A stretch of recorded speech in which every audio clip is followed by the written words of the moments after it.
Hello students, welcome to unique classes of right way.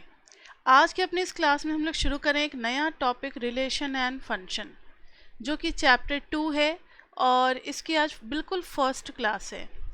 Chapter 1 में आपने sets के बारे में ऑलरेडी जान लिया है कि what is a set, what are different types of sets, सब कुछ पढ़ लिया है। यहाँ पर हमें रिलेशन एंड फंक्शन जानने से पहले और सेट के बीच में एक टॉपिक है जो कि कनेक्टिविटी बनाता है, वो है कार्टेशियन प्रोडक्ट ऑफ सेट्स। अगर कार्टेशियन प्रोडक्ट ऑफ सेट नहीं होगा तो फिर हम लोग सेट से रिलेशन एंड फंक्शन पे जंप नहीं कर पाएंगे। Cartesian product of two sets, तो सबसे पहले इसकी डेफिनेशन देखना कि कार्टेशियन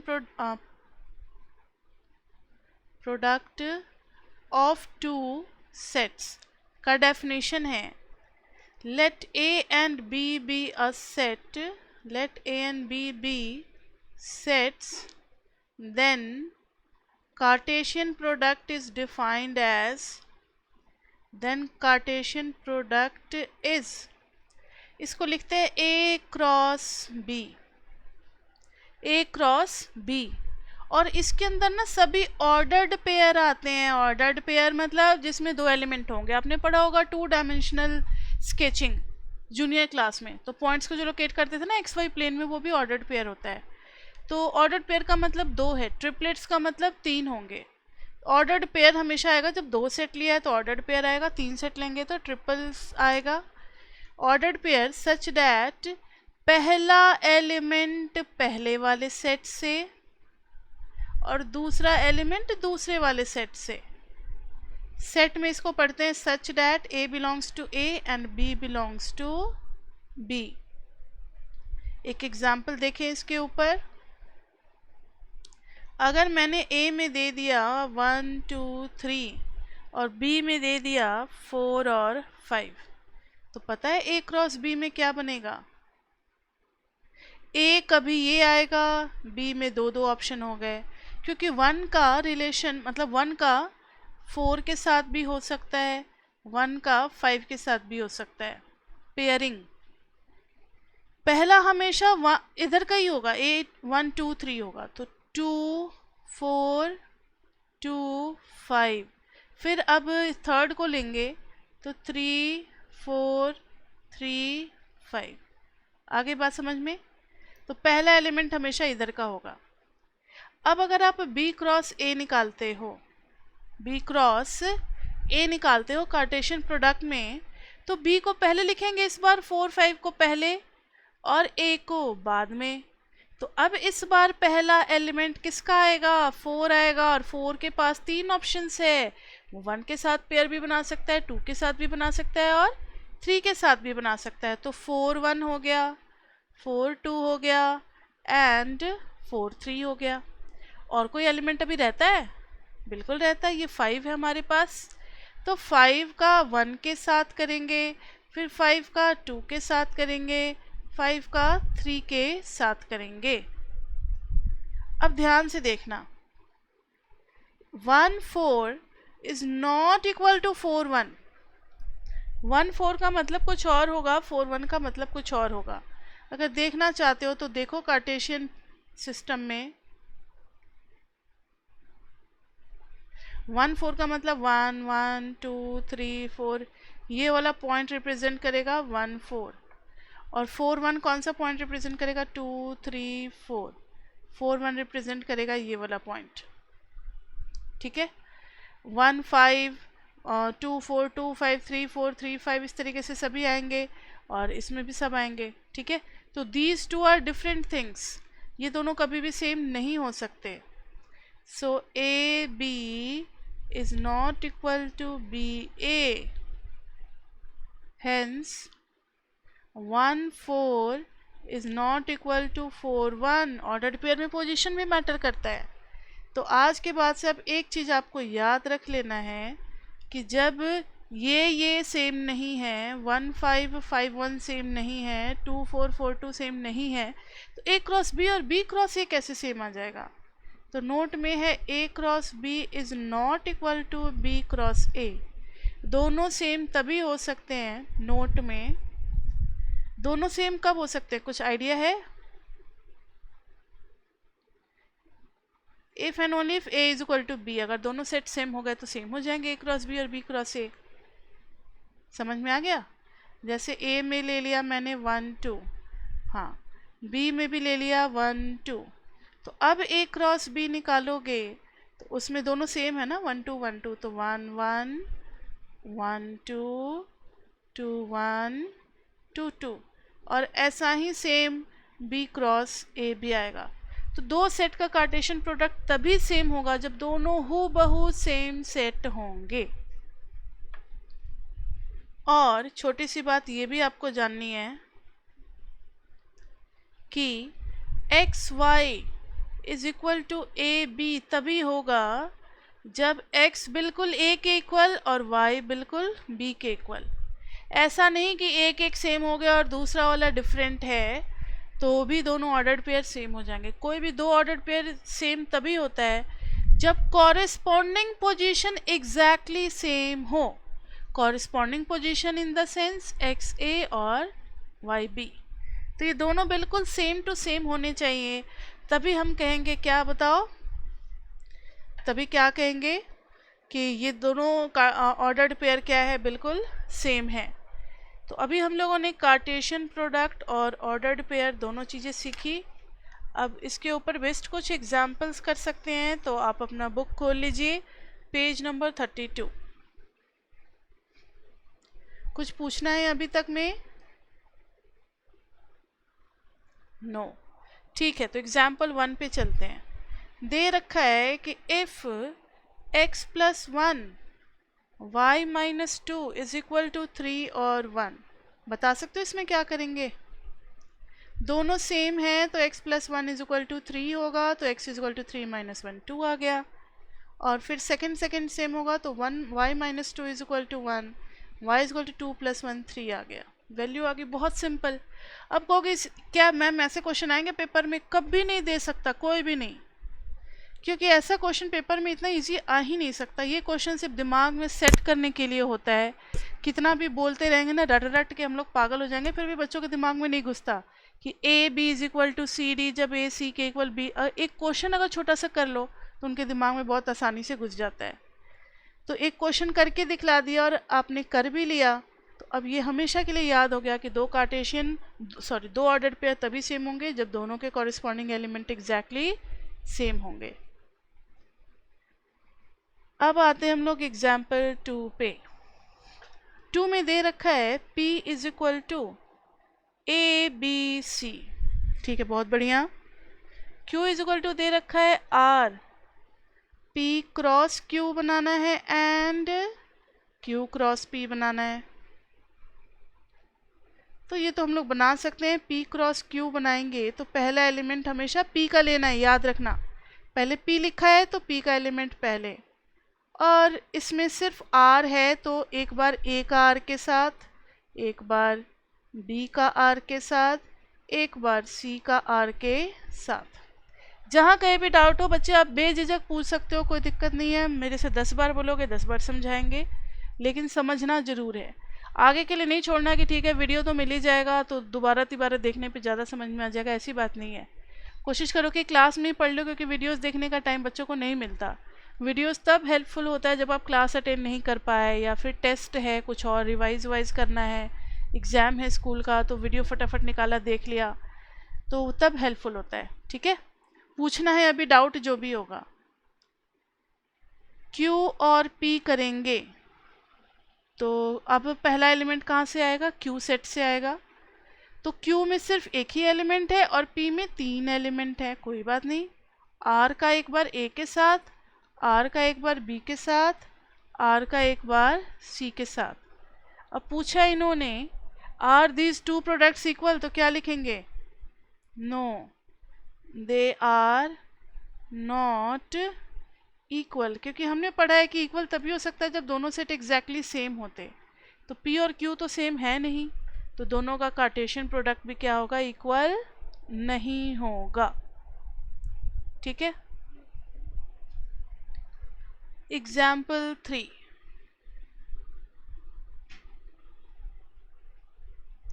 एग्जाम्पल 3 में दे रखा है let A is equal to 1 2 3, B is equal to 3 4 and C is equal to 4 5 6। इसमें दे तो रखे हैं 4 पार्ट, लेकिन कोई एक पार्ट हम लोग कर लेते हैं। फोर्थ पार्ट हम करा रहे हैं, बाकी फर्स्ट सेकंड थर्ड आपको खुद करना है। हमें निकालना है A cross B union A cross C, A cross B union A cross C। तो चलो पहले A क्रॉस B निकालते हैं, कार्टेशियन प्रोडक्ट।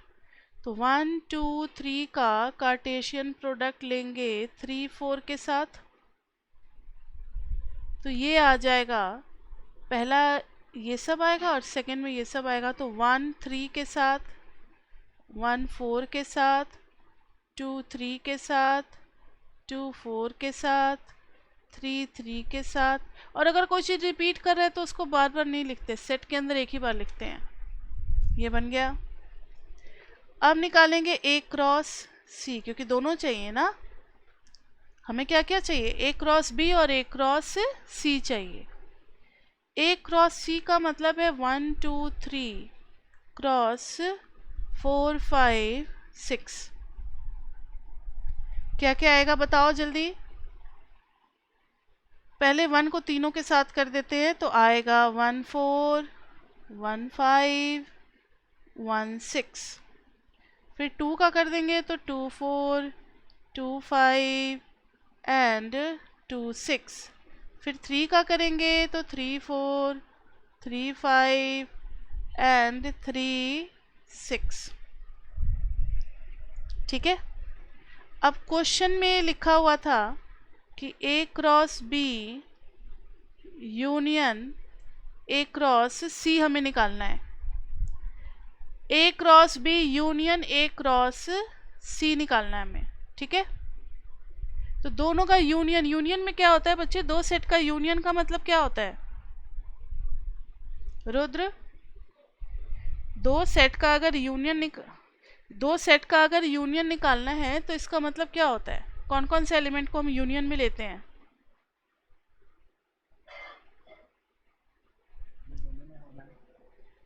दोनों में हो मतलब दोनों में जो कॉमन हो।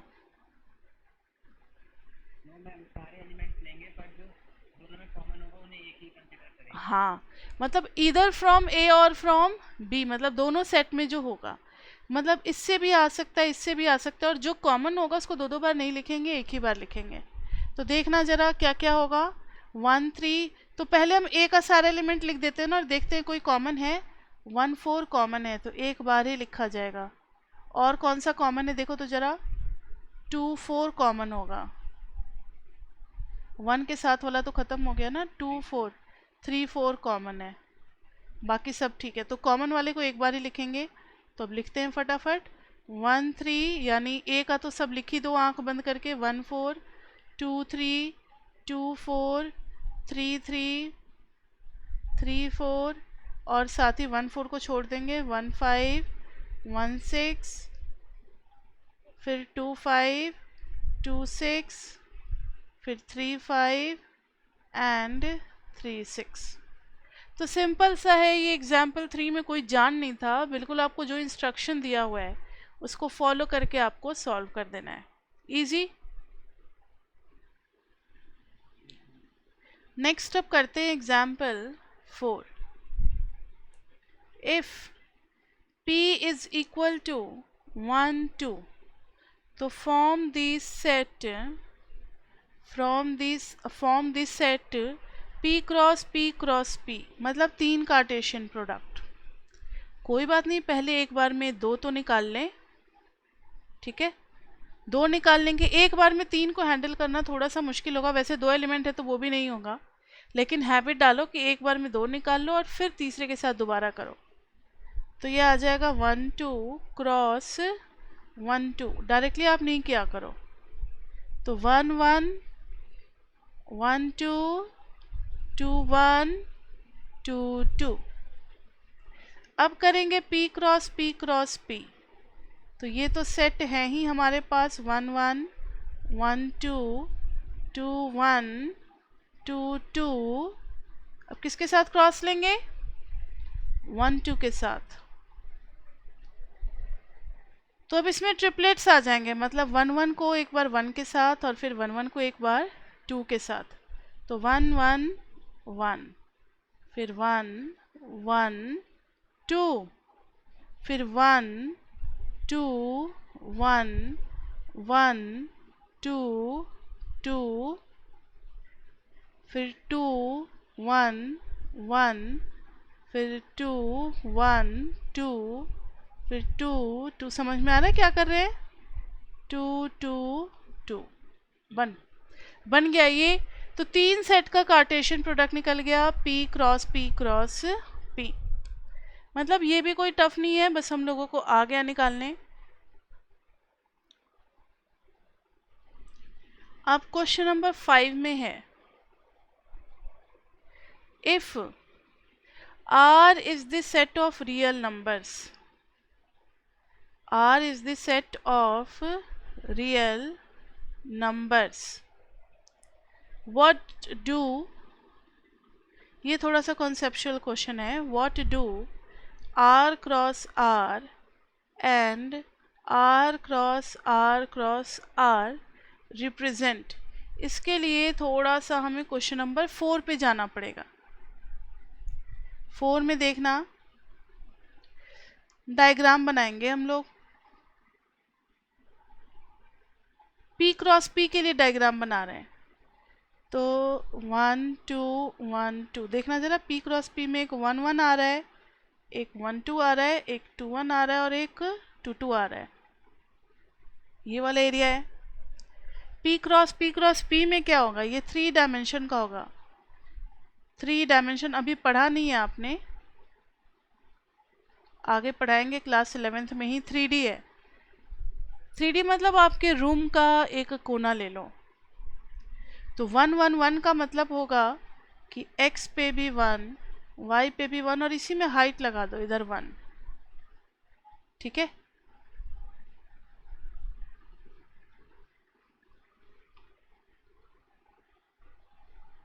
Like this way. तो ये हो जाएगा 1 1 1। इस तरीके से बहुत सारे पॉइंट होंगे। तो यहाँ ये 3D स्पेस में एक डिफाइन करेगा और ये 2 डायमेंशनल स्पेस में। देखो, जब किसी चीज़ का सिर्फ लेंथ और ब्रेथ होता है ना, तो हम उसको 2D कहते हैं। ये चीज़ हमें पढ़ना है क्लास 11th में, इसलिए कोई जल्दबाजी नहीं है, पढ़ेंगे आगे चल के। और 3D स्पेस का मतलब होता है जब कोई चीज़ 3 हो। 3 है तो इसको ज्योमेट्रिकली पता है क्या कहेंगे? जिसका लेंथ भी 1 हो, विड्थ भी 1 हो और हाइट भी 1 हो। जिसका लेंथ 1 हो, विड्थ 1 हो और हाइट 2 हो। आप ऐसे ऐसे बॉक्स को इमेजिन कीजिए। तो वैसा सब पॉइंट सब है ये। तो R क्रॉस R का मतलब है, इधर भी R रियल नंबर्स का मतलब है आप कोई भी नंबर लाइन पे ले सकते हो, इधर भी इधर भी इधर भी। और R क्रॉस R इधर भी है Y। तो ये सारे पॉइंट्स आ जाएंगे। तो it represents 2D plane, XY plane जितना भी है सारा पॉइंट रिप्रेजेंट करेगा। 2D स्पेस का हर पॉइंट रिप्रेजेंट करेगा। और ये R cross 3, this is R cross R, this is R cross R। मतलब कोई भी लेंथ ले लो, कोई भी विड्थ ले लो और कोई भी हाइट ले लो। तो ये क्या रिप्रेजेंट करेगा? All points in 3D space. समझ में आई बात या नहीं आई है? ये एग्जाम्पल 5 आ, हाँ। तो R क्रॉस R 2D के सारे पॉइंट को रिप्रेजेंट करेगा और ट्रिपल क्रॉस प्रोडक्ट जो है वो 3D के सारे पॉइंट को रिप्रेजेंट करेगा, लाइक दिस वे। इधर भी, हाँ। अब इसके बाद से है example number 6।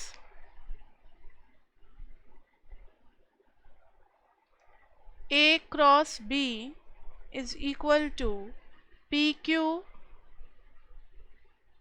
PR MQ MR।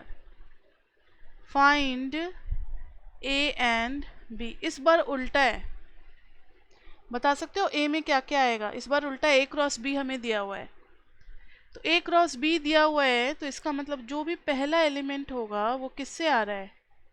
किससे आ रहा है पहला एलिमेंट? हाँ, तो ए में लिखेंगे PM। जैसे क्लासरूम में पढ़ते हो ना, बिल्कुल वैसे ही जवाब दो, वैसे ही बातचीत करो। तो A is equal to PM। B में कौन सा एलिमेंट आएगा? तो सेकंड वाला आएगा। बी में कौन सा एलिमेंट आएगा? हाँ, QR रिपीट कर रहा है, तो लिखेंगे QR। ये हो गया ए और बी सेट निकालना। तो हमने हर चीज़ देख लिया। सेट दिया रहेगा तो कार्टेशियन प्रोडक्ट निकालना, कार्टेशियन प्रोडक्ट दिया हुआ है तो सेट वापस ढूंढना। अब इसके बाद से हमारा शुरू होता है एक्सरसाइज 2.1। तो आज के क्लास में तो मैंने 2.1 में कार्टेशियन प्रोडक्ट पढ़ाया है, और इसमें ना एक्सरसाइज का क्वेश्चन डिस्कस करते हैं हम लोग। तो हम लोग जब ऑनलाइन पढ़ा रहे हैं तो पूरा एक्सरसाइज का क्वेश्चन हम लोग सॉल्व करते हैं। बट जो क्वेश्चन इजी होगा, बहुत ज़्यादा इजी होगा, उसको सॉल्व करके टाइम वेस्ट करने की ज़रूरत नहीं है। तो बच्चों के भरोसे छोड़ते हैं ना, तो बच्चे खुद से नहीं करते। मैंने यही चीज़ 12th में किया था ना, कि छोड़ देते थे कि आप करके आओ, कोई नहीं करके आता था। सब इतना बिजी हो जाते हैं, स्कूल की क्लासेस लगती है, मैम दिन भर टाइम नहीं बचता, ये नहीं बचता, वो नहीं बचता। तो मैंने क्लास में ही करना शुरू कर दिया एक्सरसाइज का भी क्वेश्चन। तो आप भी एक्सरसाइज का क्वेश्चन आप अपना खुद भी करके आ सकते हो और क्लास में भी देख सकते हो। हम लोग क्लास में तो डिस्कस करेंगे ही करेंगे। 2.1 में बहुत इजी है, तो इसमें जो जो क्वेश्चन करने लायक होगा वो क्वेश्चन हम कराएंगे, और बाकी सब आपका होमवर्क हो जाएगा। फटाफट क्वेश्चन देखते हैं। अब आपकी तो बिल्कुल पहली क्लास है, तो मुझे पता नहीं है कि आप कैसे बच्चे होमवर्क करते हो या नहीं। वैसे सर ने तो आपकी तारीफ ही की थी कि पढ़ने में बच्चा अच्छा है। चलो देखते हैं। पहला है इफ़। मुझे पता लगेगा कि आप कैसे होमवर्क करते हो, क्या करते हो। होमवर्क करके क्या करना होता है ना, कि जो आपके डाउट हैं वो डाउट मुझे मैसेज कर देते हैं बच्चे नेक्स्ट क्लास से पहले। तो क्लास शुरू होने के बाद ना उन डाउट्स को हम क्लियर कर देते हैं। जैसे आज 2.1 दे रहे हैं, 2.1 में जो डाउट होगा ये पूछोगे, पहले वो क्लियर करेंगे, फिर 2.2 की तरफ बढ़ेंगे। y minus 2/3 is equal to 5/3, 1/3 दिया हुआ। Find the values of x and y। नहीं हो जाएगा ये? पहला क्या करेंगे, फर्स्ट के इक्वल और सेकेंड के इक्वल। तो x/3 plus 1 is equal to 5/3। तो x/3 इज इक्वल टू 1 उधर जाएगा, तो 5 minus 3 2/3, 3 cancel, x is equal to 2। फिर करेंगे y minus 2/3 is equal to 1/3। तो y is equal to 1/3 plus 2/3, यानी कि 3/3, 1 आ गया। बहुत इजी। हाँ, फर्स्ट एग्जाम्पल, हाँ उसी के जैसा था। ये दो ऑर्डर्ड पेयर को इक्वेट करके वैल्यूज निकालना। इन्होंने पूछा है क्वेश्चन नंबर 2 में, if set A has 3 elements, 3 elements है, और सेट बी में दे दिया 3 4 5। पूछा है find the number of A cross B का नंबर क्या होगा। देखो ना, जरा पीछे चलते हैं, कोई भी एक सेट उठा करके देख लो। ये देखो, ए में कितने हैं? 3 है, बी में कितने हैं? 2 हैं। तो 3 2 जा 6। होता ये है कि 1 2 3 3 4, 1 का दोनों के साथ, 2 का दोनों के साथ, 3 का दोनों के साथ। तो कितने ऑर्डर्ड पेयर बन गए? 6 बन गए। तो वैसे ही यहाँ भी होगा। 3 और 3 है तो कितने बनेंगे बताओ? 9।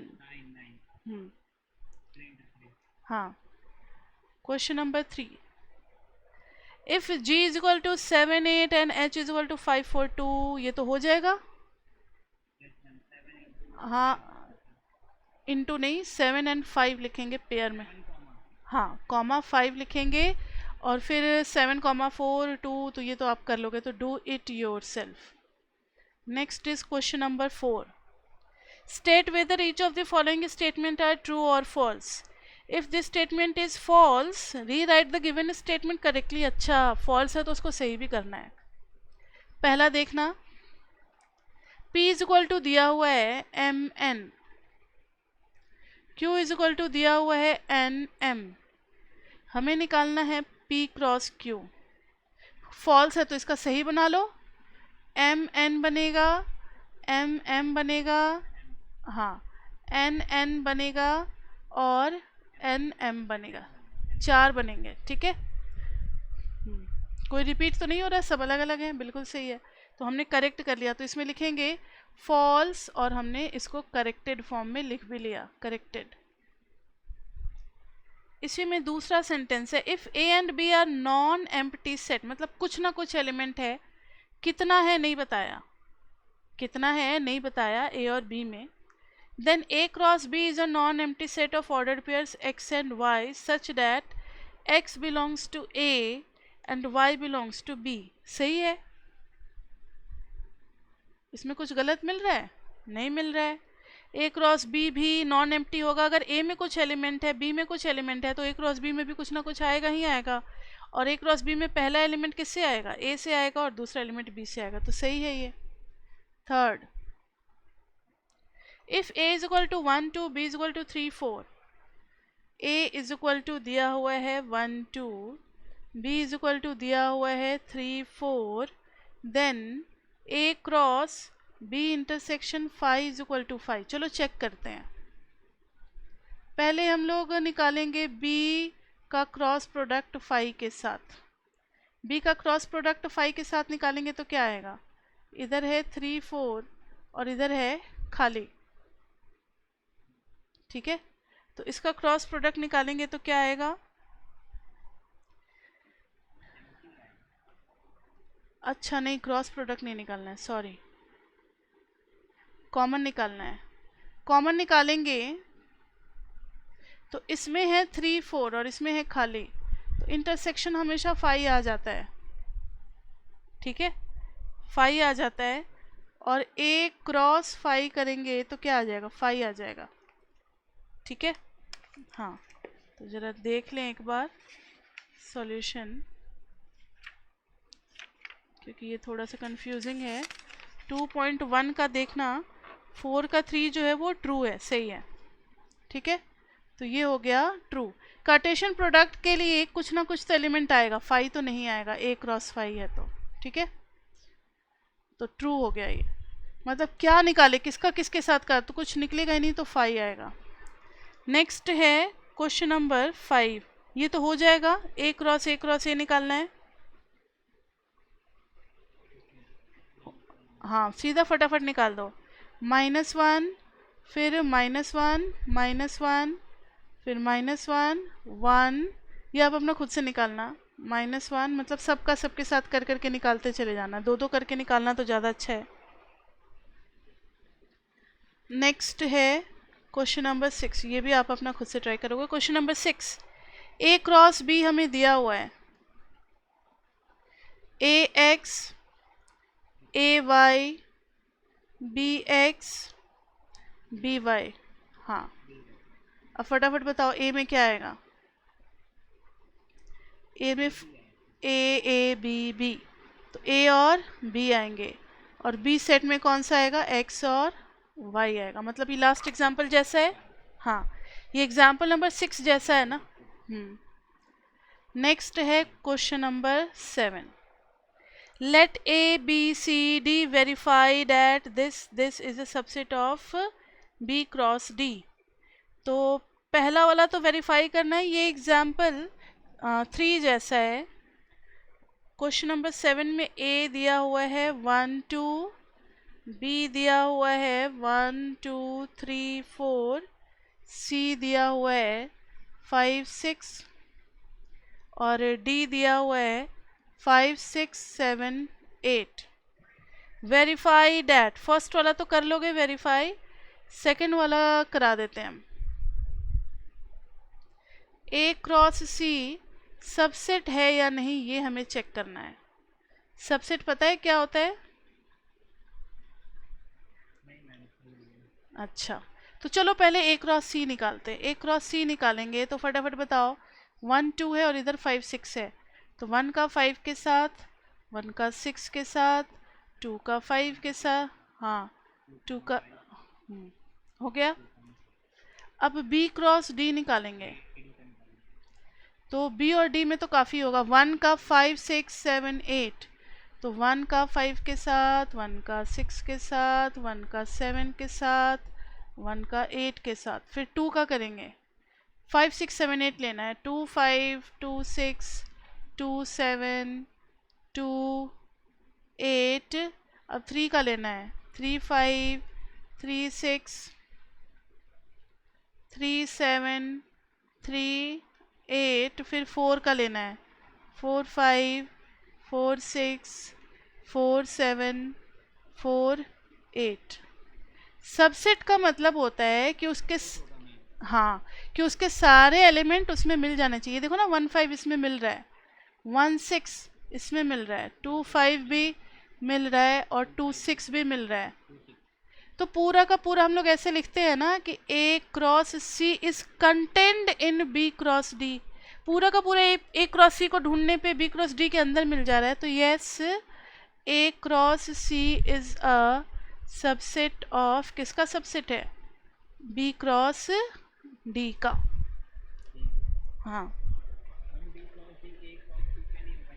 नहीं, वो सुपर सेट कहलाएगा, वो बड़ा है ना। सबसेट मतलब वो उसके अंदर खो जाए, उसके अंदर समा जाए, उसको कहते हैं सबसेट। ठीक है, 7 के बाद है question number 8। How many subsets will A cross B have? A दे रखा है 1 2, B दे रखा है 3 4। तो number of subsets of A cross B पूछा है। तो देखो, A क्रॉस B तो पहले निकालेंगे, 1 3 1 4 2 3 2 4। तो number of element of A cross B कितना है बताओ? 1 2 3 4, 4 आ गया। समझ में आ रही है बात? नंबर ऑफ सबसेट्स का फॉर्मूला याद है आपको? चैप्टर 1 में पढ़ा होगा, नहीं याद है? 2 टू द पावर n होता है। अगर पढ़ा हुआ है तो फिर बताने की जरूरत नहीं है। वैसे आप देख सकते हो कि अगर 1 2 3 है तो इसके सबसेट्स जब हम लिखते हैं तो क्या क्या लिखते हैं? सबसेट्स आर, 5 तो होता ही है सबका सबसेट। अब एक एक वाला लेते हैं ना, 1 2 3, फिर दो दो वाले लेते हैं, 1 2 1 3 और 2 3, और एक वो खुद तो आता ही आता है। कितने हो गए? 1 2 3 4 5 6 7 8। तो इधर होता भी है 2 to the power 3 is equal to 8, क्योंकि यहाँ पर 3 एलिमेंट थे। तो वैसे ही देखोगे तो नंबर ऑफ सबसेट्स, मतलब इन्होंने पूरा सेट का रिवाइज भी करवा दिया। Number of subsets of A cross B is equal to 2 to the power 4। तो 2 टू जा 4 टू जा 8 टू जा 16, 16 बनेंगे इसके सबसेट्स। लिस्ट देम बोला है, तो लिस्ट तो कर लोगे आप। सबसेट्स आर, एक तो 5 लिखोगे और फिर एक लिखोगे खाली 1 3 ऑर्डर्ड पेयर, फिर एक लिखोगे 1 4। ठीक है, इसी तरीके से फिर दो दो को लेंगे, फिर तीन तीन को लेंगे, फिर चार चार को लेंगे। 16, पूरे 16 बनाने पड़ेंगे, टाइम लगेगा लेकिन बन जाएगा।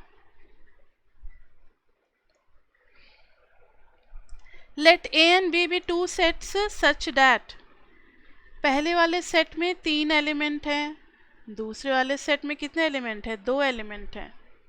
If x1 comma y2 comma z1 are in A cross B, तो हमें A और B ढूंढना है where x y z are distinct element.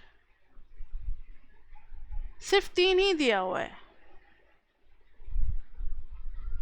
देखो Na3 है, यानी पहला पहला जो एलिमेंट है x y z ढूंढने से मिल गया हमें, यही तो होगा A में। अब ज़्यादा तलाश भी नहीं करेंगे क्योंकि 3 दे रखा था और 3 हमें मिल गया, और क्वेश्चन में दिया हुआ है कि x y z तीनों क्या है बताओ? डिफरेंट एलिमेंट है। तो A का सर्च खत्म हो गया। समझ में आ गई बात? अब B में देखो, 1, ये क्या है? Z है या 2 है? 2 है। 1 2 1, तो 2 ही तो एलिमेंट मिल गए। हाँ सही है, यहाँ भी 2 ही बोला हुआ है, तो A और B पूरा मिल गया। मतलब इजी क्वेश्चन था, बस बच्चों को डराने के लिए था कि सिर्फ 3 एलिमेंट से कैसे पता लगेगा A और B। लोगों को ये लगता है ना कि 3 2 जा 6 होंगे, 3 ही दिया है कैसे निकलेगा, लेकिन अगर ट्राई करो तो निकल जाएगा। नेक्स्ट है question number 10। The Cartesian product A cross A has 9 elements. ध्यान दो, दोनों सेट सेम है, तो मुझे बता सकते हो number of elements in A कितना होगा? सो A विल हैव कितना एलिमेंट्स? 3 एलिमेंट्स ना। A विल हैव 3 एलिमेंट्स, तभी तो 3 3 जा कितना होगा? 9 होगा। आगे दिया हुआ है along which are found -1 0 and given है हमें -1 0 and 0 1. Find the set A and the remaining elements of A cross A. ध्यान से देखो, ये दोनों तो A में होंगे, तो -1 0, ये भी तो A के ही एलिमेंट है, तीसरा एलिमेंट मिल गया 1। समझ में आ गई बात? थोड़ा सा घुमा करके दिया हुआ था क्वेश्चन। पहला A का एलिमेंट है, दूसरा भी A का ही एलिमेंट है, तो -1 0 1 तीनों ही हो गए A के। अब इन्होंने कहा है कि आप A क्रॉस A लिख दो। कितना इजी हो गया, -1 का -1 के साथ, -1 का 0 के साथ, -1 का 1 के साथ, फिर 0 का -1 के साथ, समझ में आ रहा है, 0 का 0 के साथ, 0 का 1 के साथ, फिर 1 का -1 के साथ, 1 का 0 के साथ और 1 का 1 के साथ। A क्रॉस A का मतलब था कि -1 0 1 का क्रॉस प्रोडक्ट निकालना था सेम उसी सेट के साथ। So this was all about exercise 2.1। तो 2.1 में हम लोगों ने कार्टेशियन प्रोडक्ट निकालना सीख लिया है। अब क्लास 2 में चैप्टर 2 में हम लोग शुरू करेंगे रिलेशंस। चैप्टर 2 में क्या करेंगे हम लोग? एक्सरसाइज 2.2 की तरफ अप्रोच करेंगे। पहले तो कॉन्सेप्ट लेंगे। अच्छा, रिलेशन का कॉन्सेप्ट भी छोटा ही है, तो 2.2 भी कंप्लीट हो जाएगा नेक्स्ट क्लास में। उसके बाद से फंक्शन में थोड़ा टाइम लगेगा, क्योंकि हर फंक्शन में क्या ग्राफ भी बनाना हमें सीखना है। तो ये ग्राफ ना 12th क्लास में काफ़ी ज़्यादा यूज़ होता है। तो रिलेशन एंड फंक्शन 12th में भी पढ़ना है, लेकिन वहाँ टाइप्स ऑफ फंक्शन पढ़ना है, इसलिए बेस यहाँ बना रहेगा, तो 12th में स्ट्रगल नहीं करना पड़ेगा। आपको पता है कि 10th का बेस कहाँ बनाया जाता है? 9th में। 12th का बेस कहाँ बनाया जाता है? 11th में। तो 11th के टॉपिक को आप इग्नोर नहीं कर सकते। जो जिसका 12th में ज़रूरत होगा वो हम ज़रूर बताएंगे। जैसे ये रिलेशन, फंक्शन, सेट्स, ये सब 12th में ज़रूरत है। AP का ज़रूरत नहीं है 12th में, परमुटेशन कॉम्बिनेशन का ज़रूरत नहीं है 12th में, ठीक है, बहुत लाइट सा ज़रूरत है। मतलब ये तो चैप्टर इंपॉर्टेंट है, चैप्टर 2, तो इसको आप अच्छे से पढ़ो।